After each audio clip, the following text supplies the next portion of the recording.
नमस्कार, good morning, बहुत स्वागत है आपका टाइम्स ऑफ भारत पर। मैं हूं आपके साथ वर्षा शर्मा। गुड मॉर्निंग, स्वागत है आपका फिट इंडिया के सुपर हिट बुलेटिन में। मैं हूं आपके साथ श्वेता श्रीवास्तव। और देखिए, माया नगरी मुंबई से वहां पहुंचे एक बार फिर से नोएडा बरखा, क्योंकि हमारे दर्शकों को दिल्ली की सर्दी का एहसास भी तो कराना है और साथ ही साथ आपको ये भी बताना है कि कौन सी बड़ी खबरें हैं जिस पर पूरे दिन हमारी नजर रहेगी। तो बने रहिए हमारे साथ।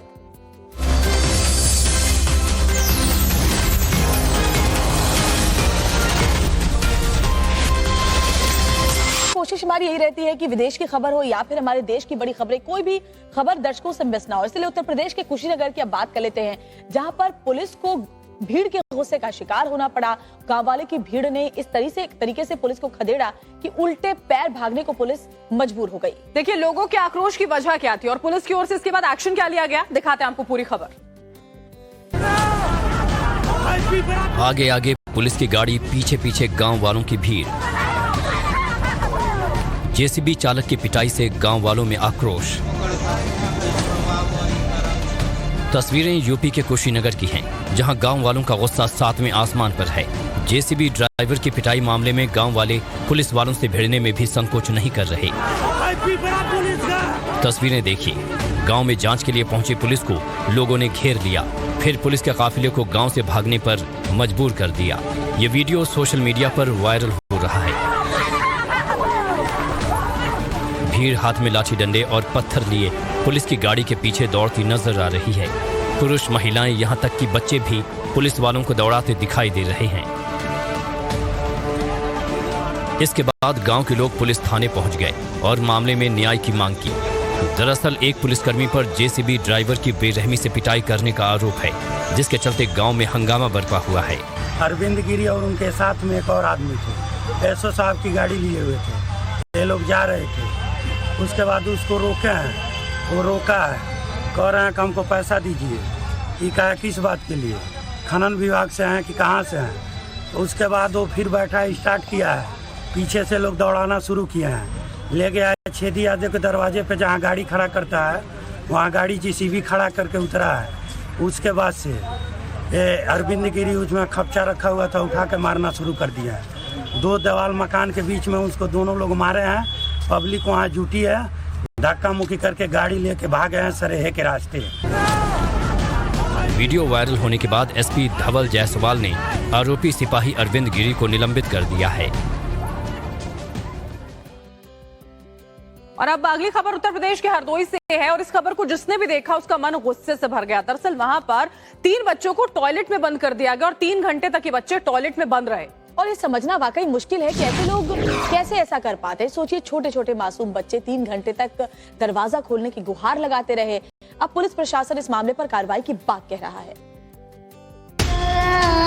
यूपी के हरदोई से एक हैरान करने वाला मामला सामने आया है। यहाँ केयर टेकर ने प्राथमिक विद्यालय के बच्चों को शौचालय में बंद कर दिया और मौके से चला गया। बंद कौन कर गया?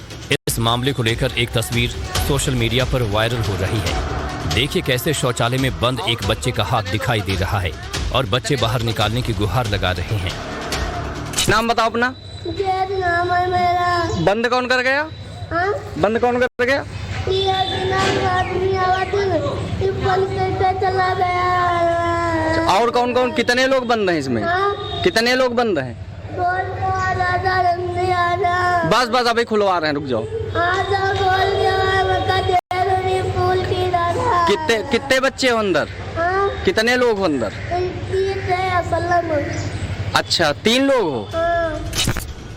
करीब 3 घंटे तक शौचालय में ही बदहवास हालत में बच्चों को बंद रहना पड़ा।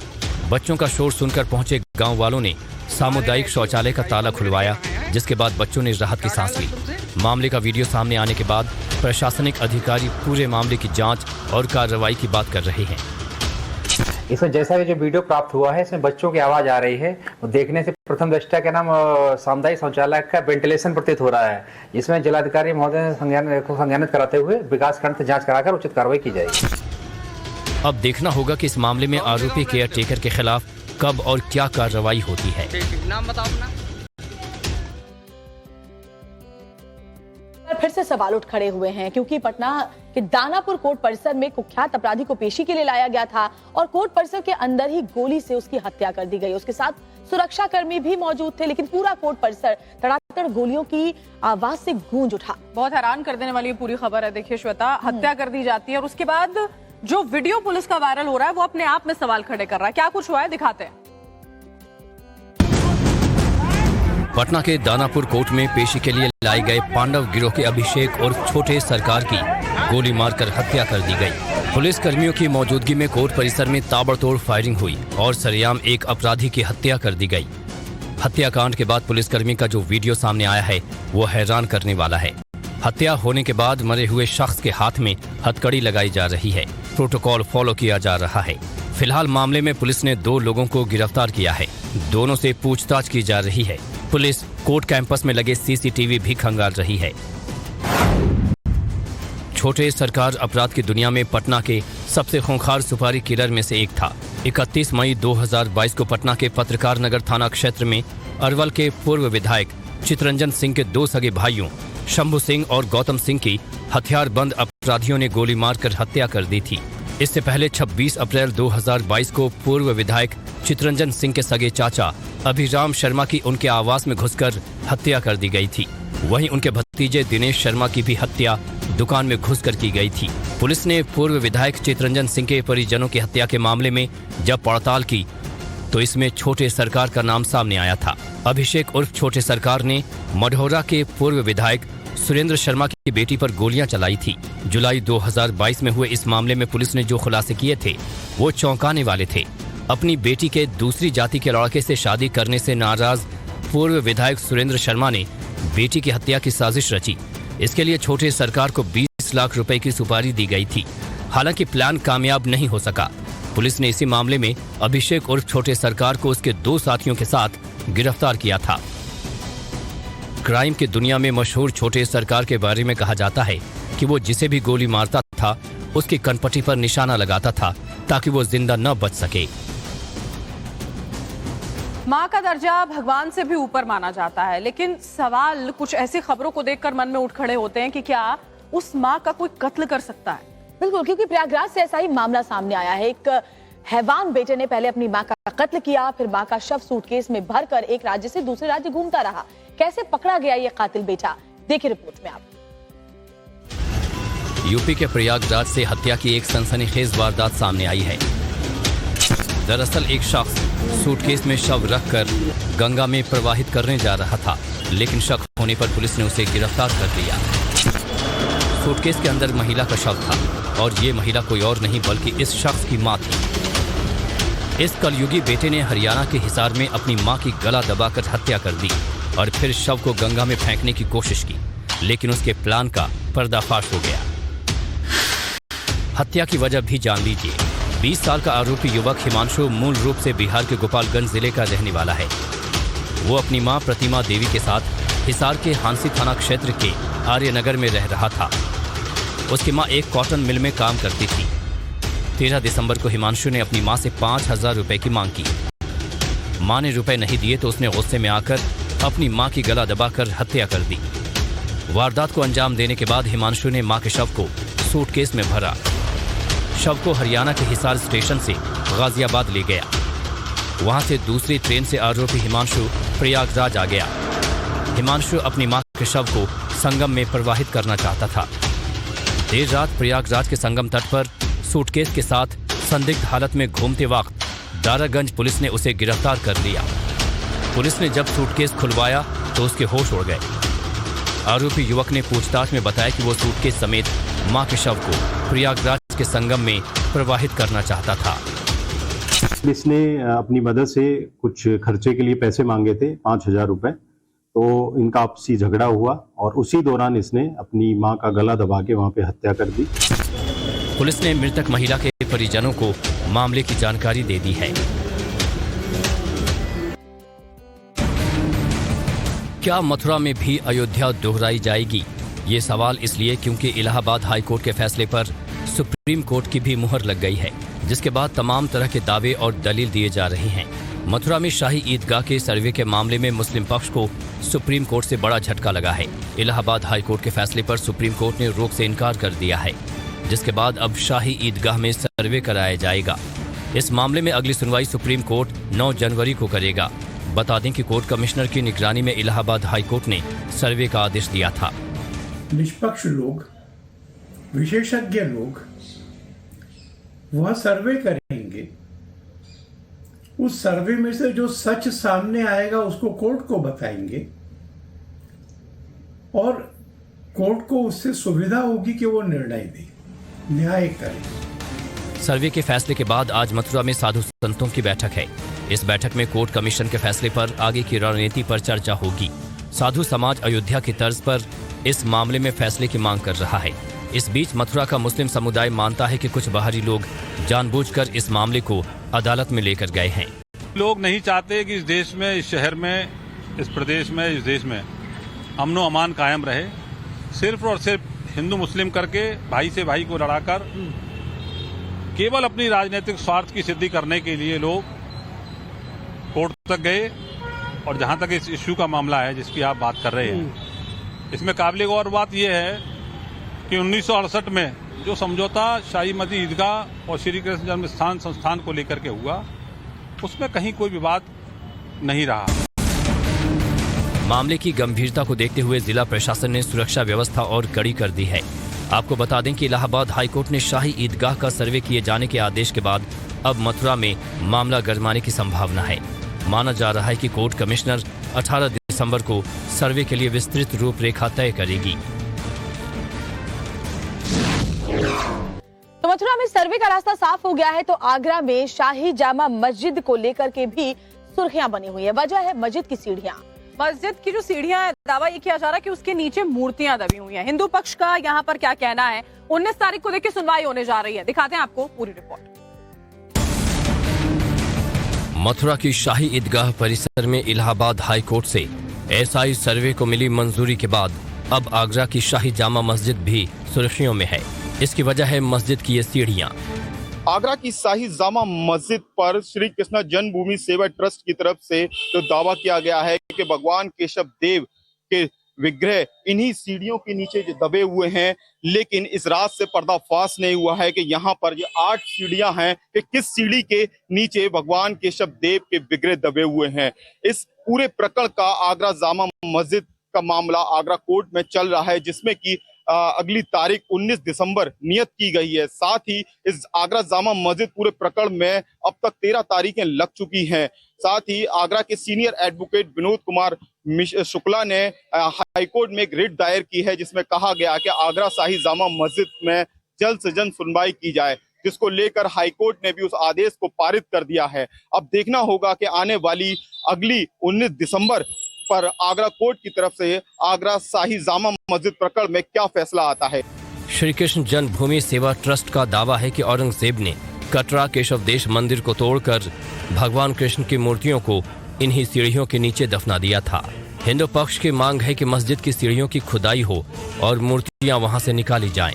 ये पूरा मामला आगरा की कोर्ट में चल रहा है, जिसकी अगली सुनवाई 19 दिसंबर को होनी है। को दे दी संसद सेंधमारी के मामले में मुख्य आरोपी ललित झा को 7 दिन के रिमांड पर कल कोर्ट ने भेज दिया है। और जो पूछताछ अब तक ललित से की गई है, बताया जा रहा है उसमें कई चौंकाने वाले खुलासे हुए हैं। और देखिए, जो शुरुआती जांच यहाँ पर की जा रही है उसमें ये बात पूरी तरह से स्पष्ट हो रही है कि कई महीनों की फुल प्रूफ प्लानिंग के साथ में इस पूरी घटना को अंजाम दिया गया था। अभी फिलहाल स्पेशल सेल इस बात का पता लगाने की कोशिश कर रही है कि वाकई में ललित इसका मास्टरमाइंड था या फिर उसके पीछे भी कोई और सरगना है।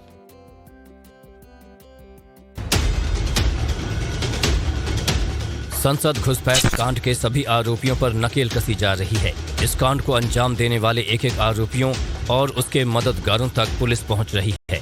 इस बीच संसद घुसपैठ कांड का मास्टरमाइंड कहे जा रहे ललित 7 दिनों के पुलिस रिमांड पर है। पुलिस ललित से इस मामले की तफसील से पूछताछ में जुटी है। स्पेशल सेल के मुताबिक पूछताछ में ललित झा ने कई खुलासे किए हैं। पुलिस ने जो कोर्ट में रिमांड नोट दाखिल किया, उसके मुताबिक संसद में हंगामा करने का मकसद सांसदों को डराना था, देश में अशांति फैलाना था। साजिश रचने के लिए कई बार आरोपियों की मुलाकात हुई। ललित झा ने आरोपियों के फोन जलाए, सबूत मिटाने और साजिश छुपाने के लिए सारे फोन जलाए। ललित ने सिर्फ इतना ही बोला है कि it was for a good cause, we are not happy with the government, सिर्फ इतना ही बस, और उसने कुछ नहीं बोला। 7 दिन की उसको पुलिस रिमांड मिली है, आगे किस तरीके से क्या कुछ तैयारी करे ललित का पक्ष रखने के लिए? अभी तो इंटरोगेशन चल रहा है, राइट। अभी मेरे पास भी ऐसा कोई इसमें कोई डॉक्यूमेंट नहीं है, सिर्फ एक रिमांड की एप्लीकेशन है, दैट्स इट। अभी I will talk to him जब भी जरूरत होगी। पुलिस पूछताछ में ललित ने संसद में सेंध लगाने की साजिश की बात को बोली है। अपनी प्लानिंग और मकसद दोनों पुलिस को बताया है। आज पुलिस ललित झा को संसद के पास ट्रांसपोर्ट भवन लेकर जाएगा। घुसपैठ वाले दिन क्या और कैसे हुआ, इन सब का पता लगाएगी। साथ ही साथ ललित और बाकी आरोपियों से आमने सामने पूछताछ भी की जाएगी। दरअसल ऐसे कई सवाल हैं जिनका जवाब अभी तक नहीं मिला है। सवाल ये कि क्या ललित ही मास्टरमाइंड है या ये भी सिर्फ मोहरा है? इस साजिश में और कितने लोग शामिल हैं? संसद घुसपैठ कांड के लिए इन्हें फंडिंग किसने की? आरोपियों के तार और कहां तक जुड़े हैं? आरोपियों के रहने और खाने का खर्च कौन उठा रहा था? इनका लिंक किसी देश विरोधी संगठन से तो नहीं है? दिल्ली पुलिस के स्पेशल सेल के मुताबिक आरोपी ललित झा ने खुलासा किया कि वो और उसके साथी देश में अराजकता पैदा करना चाहते थे ताकि वो सरकार को अपनी अन्यायपूर्ण और अवैध मांग को पूरा करने के लिए मजबूर कर सके। फिलहाल ललित से पूछताछ जारी है। इस पूछताछ के बाद ही पूरा सच सामने आएगा। देखिए, संसद घुसपैठ मामले में अब तक 5 गिरफ्तारियां की जा चुकी हैं। अभी फिलहाल पुलिस तफ्तीश कर रही है। ललित झा की गिरफ्तारी के बाद में अलग अलग तारों को जोड़ा जा रहा है और लगातार इसकी हर पहलू से जांच की जा रही है। बारीकी के साथ जो जांच एजेंसियां हैं इसकी जांच करने में जुटी हुई है और पूछताछ में खुलासा इस बात को लेकर के भी हुआ है कि मुख्य आरोपी ललित झा ने इसको अंजाम देने के लिए एक प्लान बी भी तैयार कर रखा था।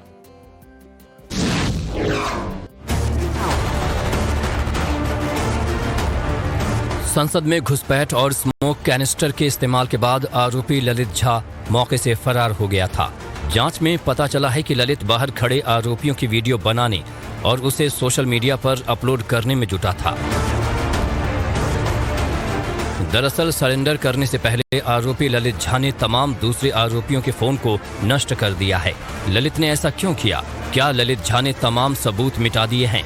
ये गंभीर सवाल अभी भी बने हुए हैं। स्पेशल सेल पता लगा रही है कि ललित झा ही मास्टरमाइंड है या इसके पीछे और लोग हैं।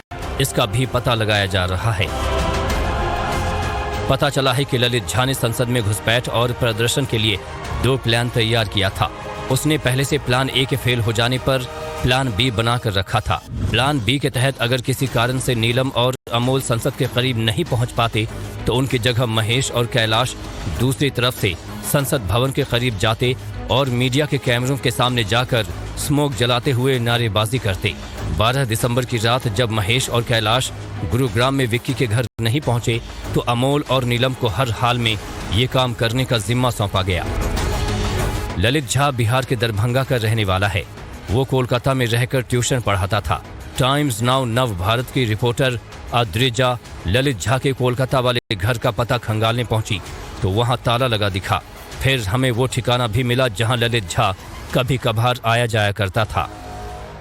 अभी मैं जिस घर के सामने खड़ी हूँ ये घर उनके पापा और कभी कभी ललित झा खुद आके भी रहते थे।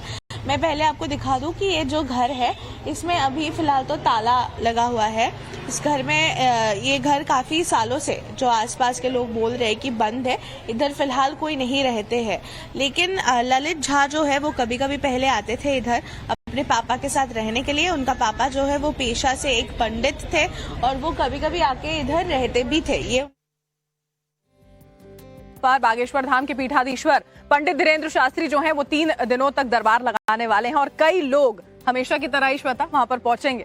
कई वीआईपी लोगों के पहुंचने की भी खबर है, जिसके बाद सुरक्षा के कड़े बंदोबस्त किए गए हैं। वैसे दिल्ली में कहां लगने वाला ये दरबार वो आपको इस रिपोर्ट में बताते हैं। अब सनातनी हिंदू जाग रहा है और अपने अधिकारों को समझ रहा है। अब जल्दी घर घर राम राज्य की स्थापना हो। सीताराम राम। बागेश्वर धाम के पीठाधीश्वर पंडित धीरेन्द्र कृष्ण शास्त्री का भव्य दरबार आज से दिल्ली में लगने जा रहा है। ये आयोजन शाहदरा के CBD ग्राउंड में किया जा रहा है। 3 दिनों तक चलने वाले इस कार्यक्रम में दिल्ली NCR और आसपास के राज्यों से लाखों लोगों के पहुंचने का अनुमान है। धीरेन्द्र कृष्ण शास्त्री के दिव्य दरबार में बाबा रामदेव समेत कई दिग्गज हस्तियों के पहुंचने की खबर है। आज से 18 दिसंबर तक हनुमंत कथा का आयोजन होगा, जिसको लेकर तैयारियां पूरी कर ली गई हैं। आयोजकों के मुताबिक आज कलश यात्रा से 3 दिवसीय हनुमंत कथा की शुरुआत होगी। इसका शुभारंभ योग गुरु स्वामी रामदेव करेंगे। कलश यात्रा की शुरुआत ए ब्लॉक सूरजमल राम मंदिर से होगी, जो सूरजमल विहार, आनंद विहार, योजना विहार, वीके विहार आदि इलाकों से होते हुए कथा स्थल पर खत्म होगी। सीबीडी ग्राउंड में 50,000 श्रद्धालुओं के बैठने के लिए भव्य पंडाल बनाया गया है, लेकिन ज्यादा श्रद्धालु कथा सुनने पहुंच सकते हैं। इनको ध्यान में रखते हुए 2 और पंडाल बनाए गए हैं। पंडाल में कई LED स्क्रीन भी लगाई गई है, ताकि दूर बैठे लोग बाबा को देख सकें और कथा सुन सकें। कई केंद्रीय मंत्रियों को भी कथा में शामिल होने का न्योता दिया गया है। वहीं इस आयोजन को लेकर सुरक्षा के कड़े इंतजाम किए गए हैं।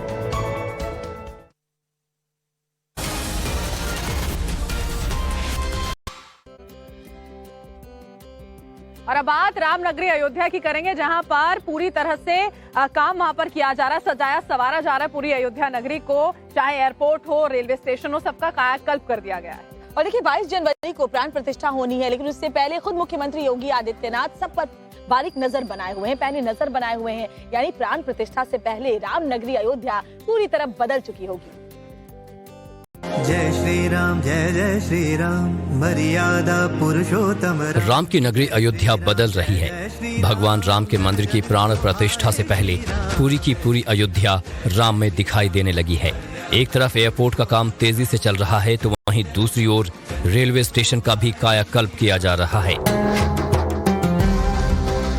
अयोध्या के रेलवे स्टेशन को भी राम मंदिर मॉडल की तर्ज पर बनाया जा रहा है। अयोध्या रेलवे स्टेशन पहुंचते ही दिखेगी राम मंदिर की झलक। रेलवे स्टेशन से ही राम भक्त अपनी आस्था व्यक्त कर सकेंगे। रेलवे स्टेशन को और भी फेज 1 में अभी कंप्लीशन के कुछ काम बाकी है, उसको किया जाएगा।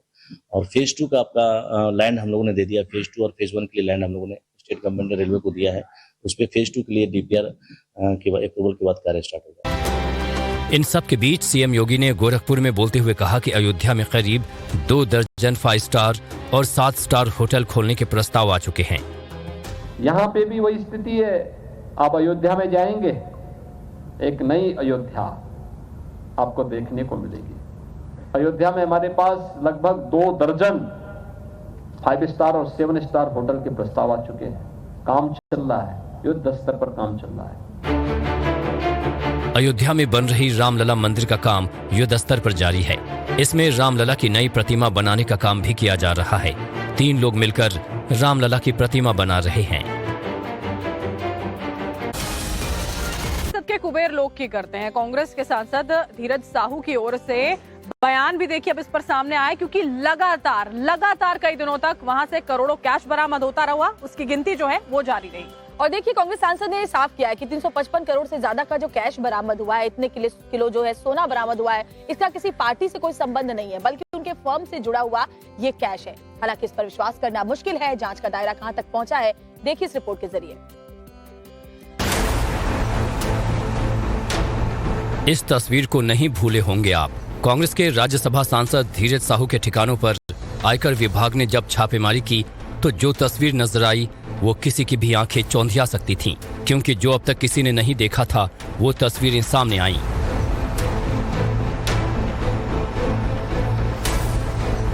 अलमीरा से लेकर बैग तक में रुपए ही रुपए भरे पड़े थे। दावा किया गया है कि आजादी के बाद पहली बार इतनी बड़ी मात्रा में किसी के घर से कैश मिला है। ज्वेलरी और जमीन के अलावा 355 करोड़ से ज्यादा कैश जब्त किए गए हैं। अब इस रेड पर धीरज साहू का बड़ा बयान सामने आया है। धीरज साहू ने साफ किया है कि जो भी पैसा बरामद हुआ है उसका किसी पार्टी से संबंध नहीं है, न कांग्रेस पार्टी से न किसी और से। जो पैसा पकड़ाया है वो मेरा फर्म का पैसा है। हम लोग शराब का व्यवसाय में तकरीबन हम सोचते हैं कि 100 साल से भी ऊपर हो चुका है। और मैं दिल्ली में ही था, आप लोगों से मिलना चाहता था, लेकिन कुछ परिस्थिति ऐसी आ गई थी, आप लोगों के सामने आने में मुझे शर्म महसूस हो रही थी। इनकम टैक्स ने छापा मारा है, तो इसकी सारे हिसाब किताब मैं हम लोगों को दूंगा। इतना कह सकता हूँ कि यह कांग्रेस पार्टी या अन्य राजनीतिक पार्टी का पैसा बिल्कुल नहीं है, यह मैं दावे के साथ कह रहा हूँ। अब जरा इस तस्वीर को देखिए। ये धीरज साहू की लोहरदगा वाली कोठी है। जमीन के नीचे तहखाने के शक में खूब पड़ताल की गई। जियो पोर्टेबल मशीन के जरिए घर के एक एक हिस्से को टटोला गया। यही हाल रांची वाले घर में भी दिखा। रांची के इस बंगले में भी धरती के नीचे मशीन खाक छानने में जुटी रही।